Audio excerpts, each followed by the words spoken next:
Hi everyone, welcome back to my channel. Today I'm going to be showing you how to get my version of Medusa. So if you'd like to see how I did this look, just keep on watching. So netted wig caps are going to be your best friend if you want to recreate this look. I'm first just putting two of these around my neck because I'm going to be using one for my neck and then one for my face. And then I'm going to be pulling up one of those to cover my face completely. So that's why I'm holding off. I held off doing a lot of my makeup because I didn't want to ruin too much of it, because it's easier to touch up foundation and my eyebrows a little. And I didn't really want to mess up any eyeshadow or anything, or lipstick or anything like that. So first off, I'm going in with the Mehron metallic powder in copper and their mixing medium. And I mix those together, and then I'm using a flat foundation brush, and I'm just putting this along the entire perimeters of my face. Well, not so much my forehead, because I have a wig that I'm going to be wearing with this that covers that, so I don't worry about that area too much. And then I also put this right along the sides of my neck. I am going to do both sides of my neck with the other wig cap later on. And then I'm going in with the Snazaroo water activated face paint. Oh my goodness, speak woman. And I'm just putting this higher than, what am I talking about? Further into my face than I did with the copper. And then I went in with green and I blended those two colors together. I didn't want to go in with the green first and then go in with the yellow, because I figured that way I could blend the center color into the outer and inner colors a lot easier. And then I'm just repeating that same 3 steps on my neck on each side, copper on the outside, then yellow, and then the green to blend it all together. I clearly cannot speak today, so please bear with me. I just got done recording the voiceover for my Lady Frankenstein look, and I'm going to be doing another one after this one. And then I went back in with that metallic powder and just really deepened up the very outer perimeters of my neck, because I figured those would have the most shadow, obviously.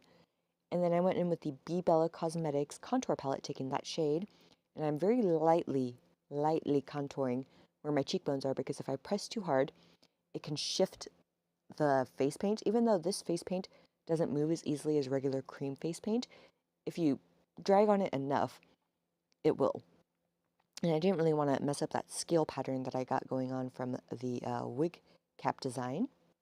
With a smile, solace will come till I defy the odds of trial. These convoluted dreams are proven to be real. Then I'm going in with the Pretty Vulgar Cosmetics Nightingale palette and taking this lighter transition shade, and I'm just running this into my crease with a Wet n Wild blending brush. And with this palette, I've used this palette quite a few times and I've never had issues with it, but as you will see later on, I start to have issues with the blackest color in the palette. When I try putting it all over my lid, you'll see it ends up going weird and patchy on me, and I didn't really notice right away because it wasn't like instant, it was like gradual. And then next I took that darker brown shade and ran it into my crease as well. They've left no bruises, I'm still human, there's nothing left to heal. I'm finally Lucid.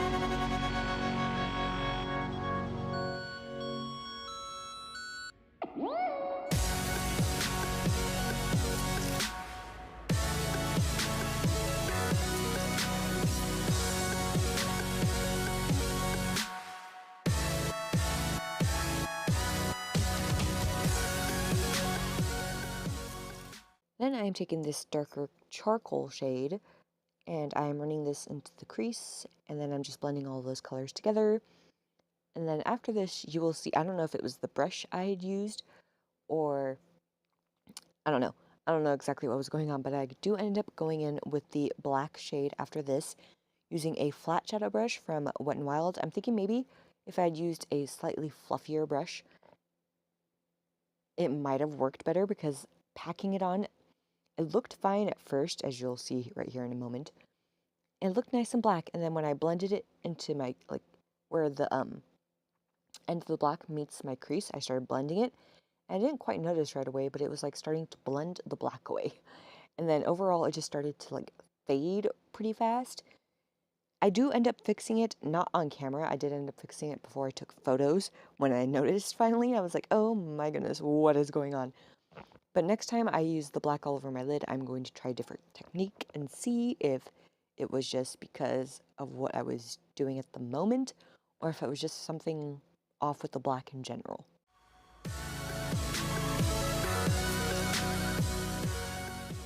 Then I went in with the Coastal Scents Hot Pot in the shade Teal Green, and I started to run this along the lower lash line, but I'm only taking it in about 3/4 of the way because I am going to be doing kind of like the same technique I did with the deer, where I taper in the inner corners, but then this time I'm going to do more of like a loop around, which is, to me, is more snake-like.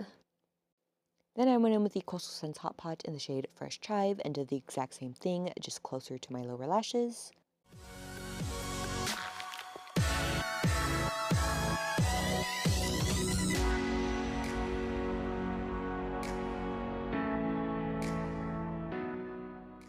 And then taking that black, I went in with the Alamar Cosmetics. This is like their flat detail brush, and I'm just pressing that right along my lower lash line.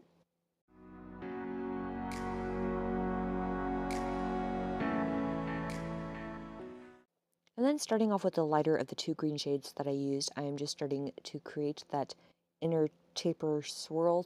I don't know what you call it, if it has a technical name, but I just start to map that out. And then I do go in with Fresh Chive in a little bit, and I deepen that up a little, and then I do end up going in with the black as well to define it even more. And for this, I am using a small angled brush from Be Small.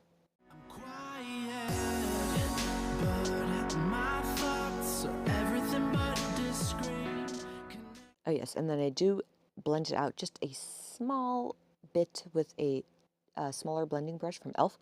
because I didn't want it to be too harsh of a line.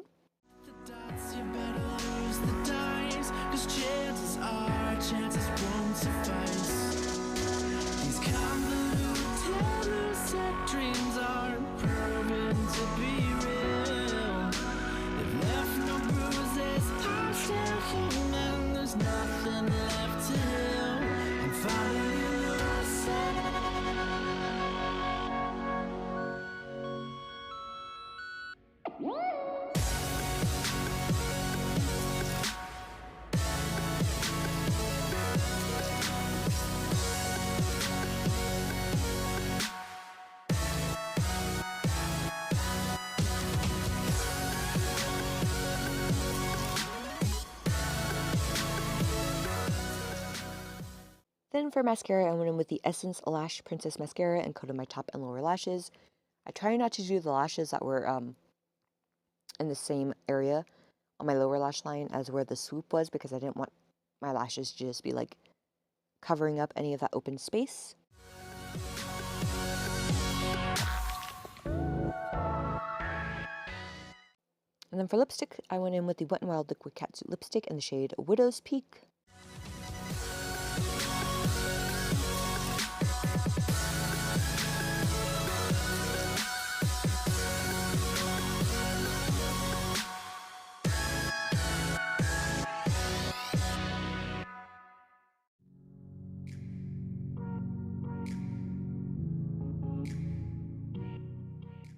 And then I decided last minute that I wanted more of that pattern to be going on along my shoulders as well. So I just used one of those netted wig caps, and I added the copper and then the yellow and then the green at the center on both shoulders.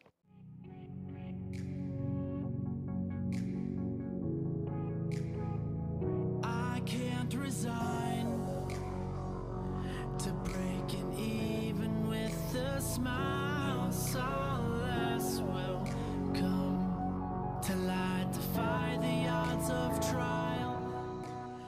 And this is me once again realizing that I'm stupid and hadn't recorded another part of a video that I had just done the same thing in a video before. But I went in with the black water activated paint from Snazaroo.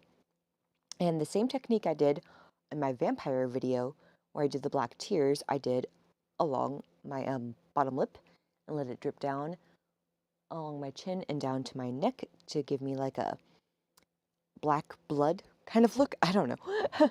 But that pretty much concludes this video. If you like it, please give it a thumbs up. Subscribe if you aren't already, and I'll see you in my next one.